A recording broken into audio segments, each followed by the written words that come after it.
В июле 2018 я отправился в одиночку на Бали в поисках душевного покоя. Это видео о том, что я нашел и чего не нашел на этом острове.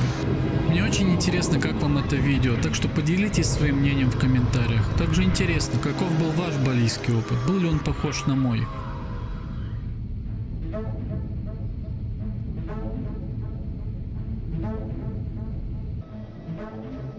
У меня был обратный билет через неделю с небольшим, заранее забронирован хостел в Чангу и скутер. Дальше кривая должна была вывести меня сама. Я сразу решил забить на серфинг, потому что тогда бы ничего кроме него я толком не успел, а мне хотелось посмотреть остров как можно подробнее.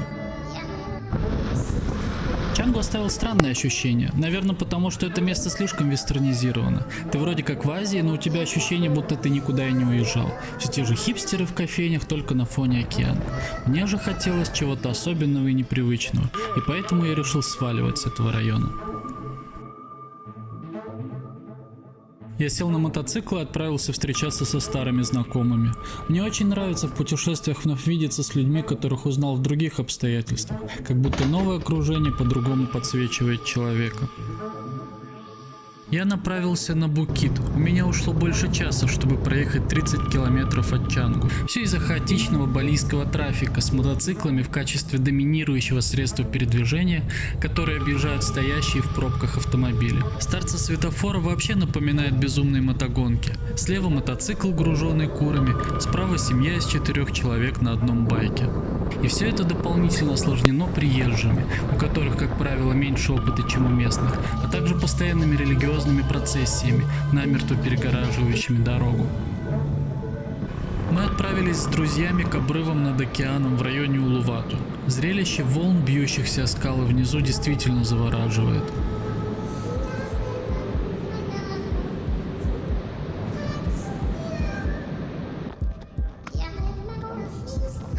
После прогулки в районе Миласти-Бич мы обнаружили, что мой байк вскрыли и похитили из него рюкзак моей подруги с водительскими правами, айпадом и прочими вещами. У нее оставалось 5 часов до вылета, так что мы даже не стали обращаться в полицию. Без примет воров это было абсолютно бесполезно. Благо, загранпаспорт остался цел. К сожалению, райский остров оказался не таким уж сказочным. Посадив подругу на самолет, я направился в Убуд. 30 с лишним километров пути в темноте растянулись на несколько часов.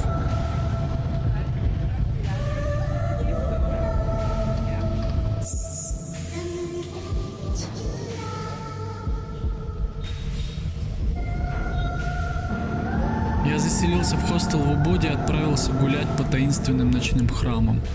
Под лучами полной луны это было дико атмосферно.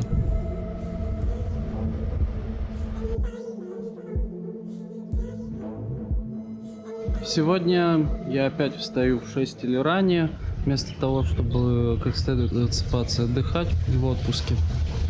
Я собираюсь сегодня проехать километров больше, чем 100, и я думаю, что это будет довольно тяжело, учитывая, что здесь 30 километров приезжаются в среднем за час. Я планирую сегодня увидеть там водопады на северной части острова, храмы, джунгли, вот это все.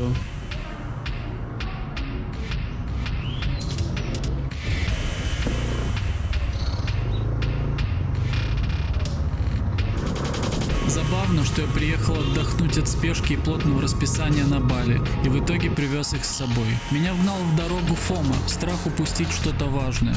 Мне было невыносимо даже думать о том, чтобы провести день спокойно и никуда не спешить.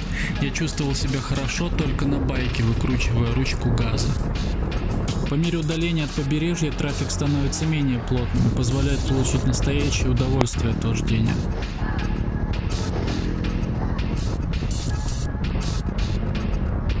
Первым пунктом назначения стал храм Пура Улундану на озере Братан в вулканической кальдере в 45 километрах от Убуда.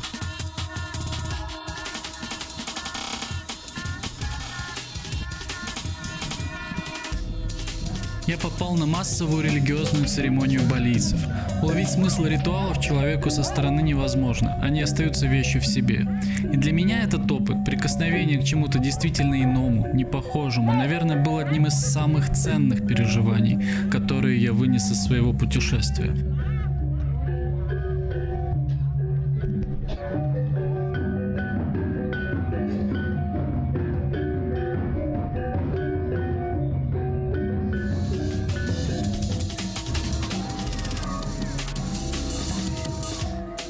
От храма на озере, прогулявшись по ботаническому саду, я отправился к водопадам Секумпул и Гит-Гит.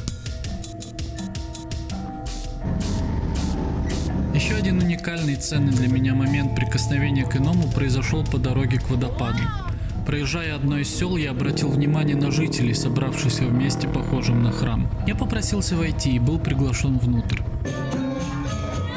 Я был поражен необычной пластикой танцовщицы. Самое крутое, было видно, что жители устраивают это представление не для туристов и не за деньги, а для себя. Даже не понимая смысла происходящего, я почувствовал, насколько это по-настоящему, насколько не фейк.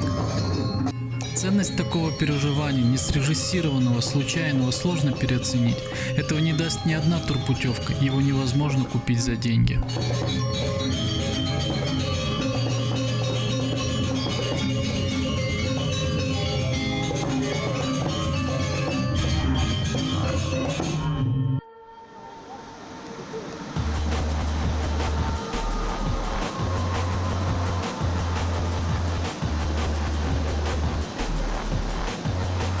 Когда приезжаешь на стоянку, откуда идет путь к водопаду Секумпул, местные жители выдают тебе за деньги проводника.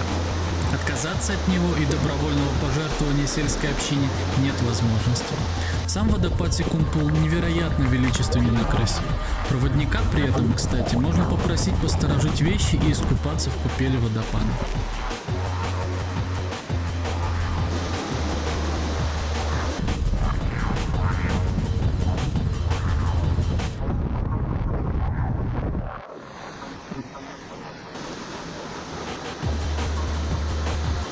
У водопада Гит-Гит я был последним посетителем и смог искупаться в нем совсем один.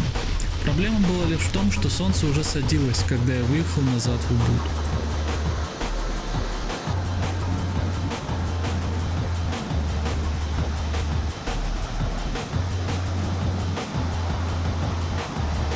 За день много времени у меня ушло на навигацию в одиночке по незнакомой дороге. Не знаю, как бы я был без местной симки с интернетом, без нее на Бали никак.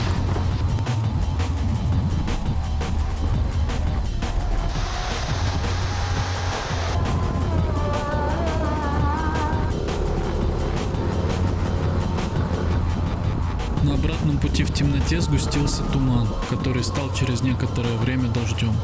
50 километров до дома обещали стать тяжелым испытанием. На ночном шоссе со мной произошло еще одно странное событие. Внезапно на поляне близ дороги я увидел гигантскую сцену, на которой балийцы исполняли танец под стук ударных инструментов. Прожекторы подсвечивали струи дождя над толпой зрителей, а обстановка создавала впечатление колдовского морока.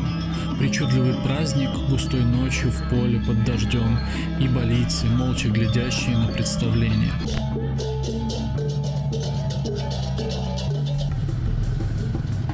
С утра я направился к рисовым террасам неподалеку от Убуда. В инстаграме полно фотографий с качелями напротив рисовых полей. Оказалось, что найти возможность сделать такую фотографию совсем несложно. Скорее тяжело избежать этой услуги. Вдоль террас на каждом доступном дереве вывешены эти качели. Спрос поистине рождает предложение.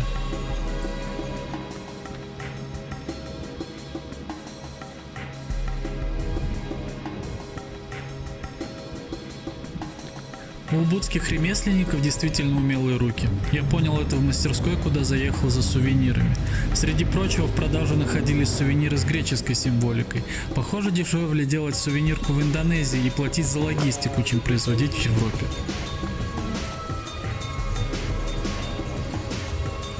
Я немного погулял по лесу с обезьянами, надеясь, что меня настигнет умиротворение и благодать, которые позволят мне наконец-то отдохнуть, но вместо этого я ощущал потребность продолжать движение.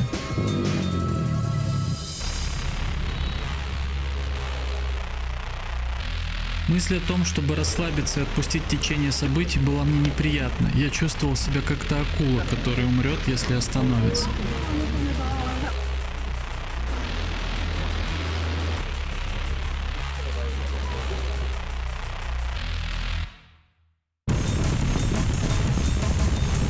Я задумался над тем, что кажется, что жители Бали и туристы как будто живут в параллельных мирах, ездят по одним и тем же дорогам, постоянно находятся рядом, но предельно друг от друга далеки.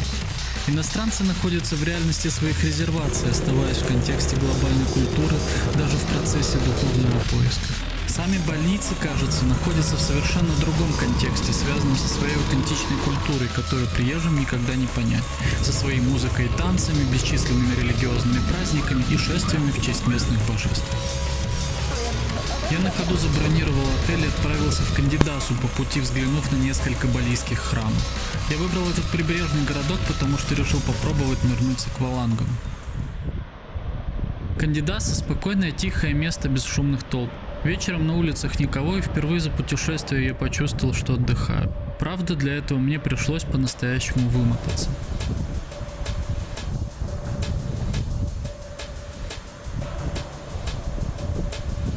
Сегодня у нас дайв. Первый мой дайв в жизни. Я нырну на Liberty Shipwreck. Это останки затонувшего корабля на дне моря. Я забронировал пробный дайв в русском дайв-центре неподалеку от своего отеля. С утра мы отправились в Туламбен, где на дне лежит затонувший корабль US Liberty.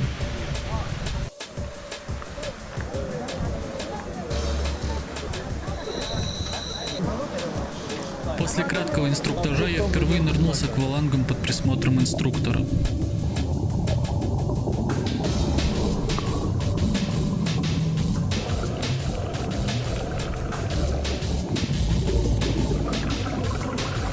Внезапно я почувствовал именно то, что искал – покой. Под водой тихо, слышно только собственное дыхание, двигаешься медленно. Созерцание затонувшего корабля, обжитого морскими обитателями, прикосновение к совсем другой, подводной жизни стало еще одним ценнейшим переживанием поездки. Ну и вообще, кажется, дайвинг мне больше по душе, чем серфинг.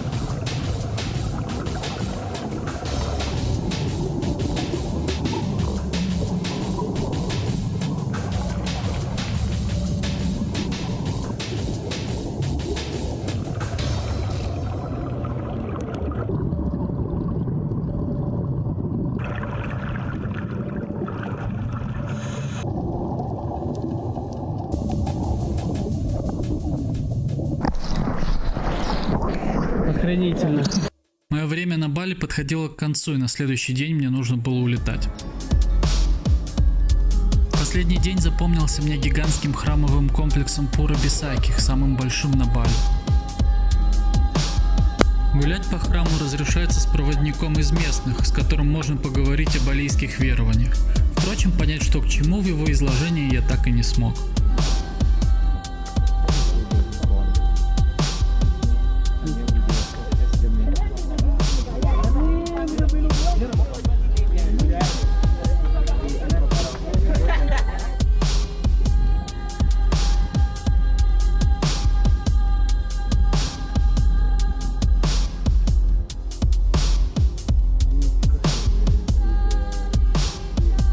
Наверное, самым шокирующим моментом поездки стало посещение храма Пура-Гуалава. Храм построен у входа в пещеру, в которой кишат тысячи летучих мышей. Легенды гласят, что в глубине пещеры живет древнее существо – змеиный король.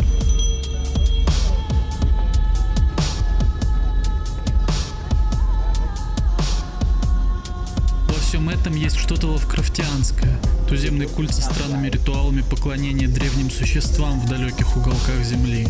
Не говоря уже о том, что в 2020-м подобные отношения с летучими мышами выглядят довольно предосудительно. Последним местом, куда я заехал, был храм Танахлот, расположенный на прибрежной скале в паре десятков километров от Денпасара. Это место на закате может служить наглядной иллюстрацией термина «овертуризм». Сотни приезжих со всего мира смотрят на садящееся в океан солнце на небольшом пятачке земли, и это выглядит как настоящий митинг. В воздухе не протолкнуться от дронов, воздушное движение над Танахлот кажется плотнее, чем в аэропорту Денпасара.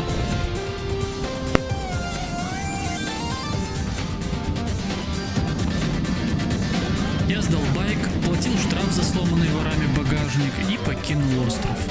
Подытожив, можно сказать, что я нашел на Бали совсем не то, что искал. Я не мог найти ни покоя, ни отдыха. Ни Бали, ни любая другая точка планеты не могла мне дать этого, потому что я привез с собой себя. Зато я получил ценнейший опыт соприкосновения с чем-то настоящим и иным, за пределами пределами обыденного. Ощущение, что мир вокруг более разнообразен и чудесен, чем можно представить. Наверное, это и было для меня самым ценным опытом от побега на остров. Прикосновение к другому, более глубокое понимание себя и того, что пока что это место не для меня.